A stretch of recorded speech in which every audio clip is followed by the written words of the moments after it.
7 दिवसात केलेल्या आरोपांबाबत शपथपत्र द्या, अन्यथा देशाची माफी मागा. मुख्य निवडणूक आयुक्त ज्ञानेश कुमार यांचे राहुल गांधींना अल्टिमेटम.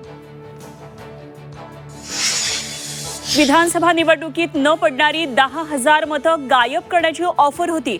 माजी आमदार बच्चू कडूंच्या वक्तव्यानं खळबळ. नाशिकचा पालकमंत्री मी होतोय, मंत्री गिरीश महाजन यांचा दावा. तर आमचे 7 आमदार असल्यानं पालकमंत्रीपद मिळावं, भुजबळांचं वक्तव्य. क्रीडा खातं बरं होतं, त्रास नव्हता, कृषी मंत्री दत्तात्रय भरणेंचं वक्तव्य. तर हा त्रास नसून ही जबाबदारी आहे, भरणेंची सारवासार. स्टेट बँकेच्या गृहकर्ज दरामध्ये 25 बेसिस पॉईंटची वाढ. नव्या गृहकर्जदारांसाठी 7.5 ते 8.70% व्याजदर. ऐन सणाच्या काळामध्ये स्टेट बँकेच्या ग्राहकांना दणका.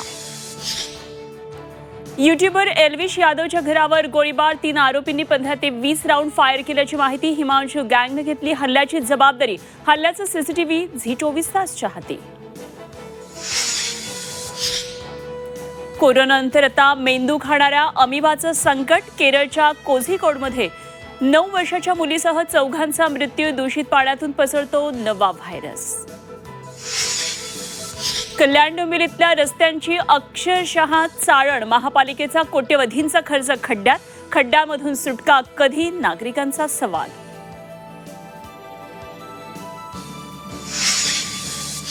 परळमध्ये चिंतामणीच्या आगमन सोहळ्याचा उत्साह. गणरायाच्या आगमनासाठी तरुणाईची तुफान गर्दी. चिंतामणीची पहिली झलक झी24 तासवर.